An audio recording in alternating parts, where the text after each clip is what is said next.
Okay, so there are quite a few Dominican people who speak English. Even if it's just a little bit, even if it's just something like, oh, go down to, keep going that way, there, there is grocery store. Bottom grocery store you find. Things like that. It sounds kind of funny, broken English, but today I kind of had an experience while in the process of finding the place for vaccination and then getting the vaccination. I was struck by once again, it's happened quite a few times. I was struck by the number of people in this country, the Dominican Republic, who have at least some grasp of English. It's much higher than Colombia. Okay, there's a higher proportion of people here who can at least speak a little English than Colombia, and a higher and likewise for Brazil. And I won't even try to compare it to China, where I lived for 8 years. Yes, again, I lived in China for 8 years. In China, it's a joke. I mean, okay, there are some people who speak English in China, I know, and there's a lot of people learning English in China, I know. But at any rate, I'm focused back to the point here. I'm focusing on, Latin America, right? I am very surprised. Here's another example. You may have seen my earlier video about I went down to this little small town called Mayor del Rey. Mayor del Rey.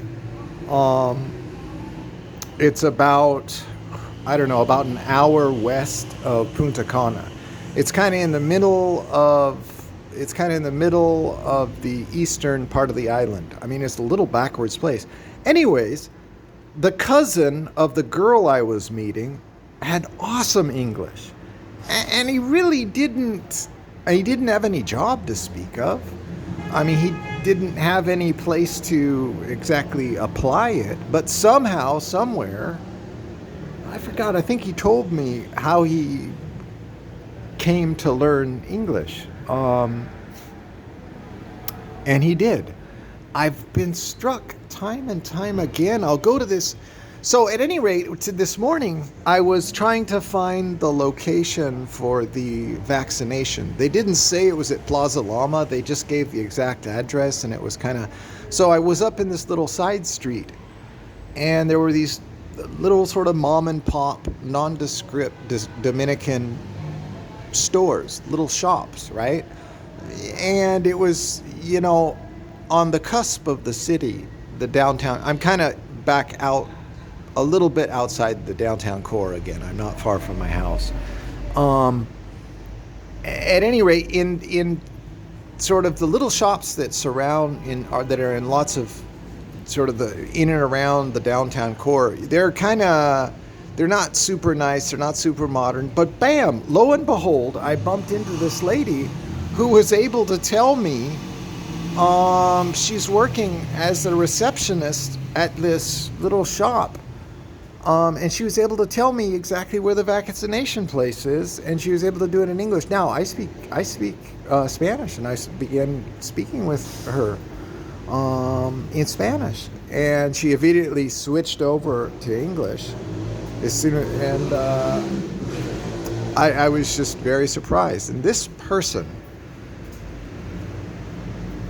was one that you would think, oh, this person won't speak any English. That's the first thing. It's going to be your first. It would be your first impression if you saw this person, right?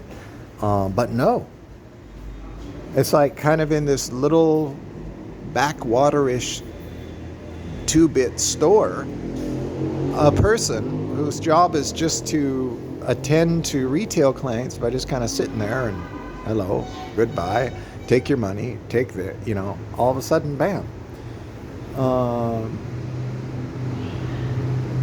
And so that's the point of this video. It's just kind of interesting how many of them will speak some English. In Brazil, it was not like this. In Colombia, just recently, it was not like this. Um, and so, at any rate, um, it's rather surprising. Um, Now, I don't know if I'm in Santiago. Are there more people? Well, I'm trying to think. Well, does this apply across the board? Does this also apply if you go over to Puerto Plata? And Puerto Plata, I haven't spent that much time there. I've just gone there on little 2 or 3 day jaunts, and so I can't really speak for that place. Um, But actually, Santiago, the educational level of the people here is higher. All right. And it may have been just luck that my girlfriend in Automayo del Rey, that her cousin spoke English. I don't know exactly, because my girlfriend certainly didn't. She couldn't speak a fucking goddamn word. Excuse my French. And quite frankly, most of the girls that I meet can't speak English either. Okay. So I don't know what that says, or does that, kind of throw a crowbar in my main point of this video? I don't know, but I will tell you guys that almost all of the girls on Dominican Cupid, and even more of the girls on Tinder here in the Dominican Republic, they don't really speak English.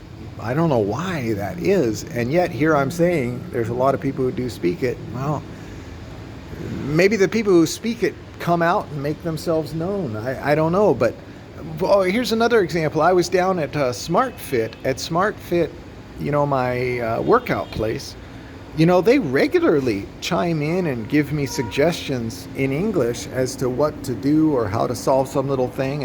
And often they'll show a really good mastery of some phrasal verbs like press down or push it away. And that is a sign of, when you can properly use phrasal verbs, or push it up, right? They understand, whoa, the object is, okay, I understand where to put these things in, the sweet sequence in the sentence. That's pretty good. So, I seem to have kind of come around full circle, and by my own my own reasoning here. So I guess I would say this.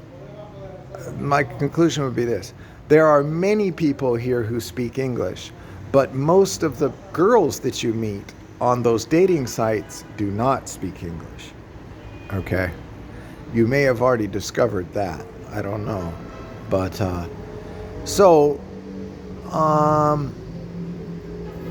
just sort of an observation.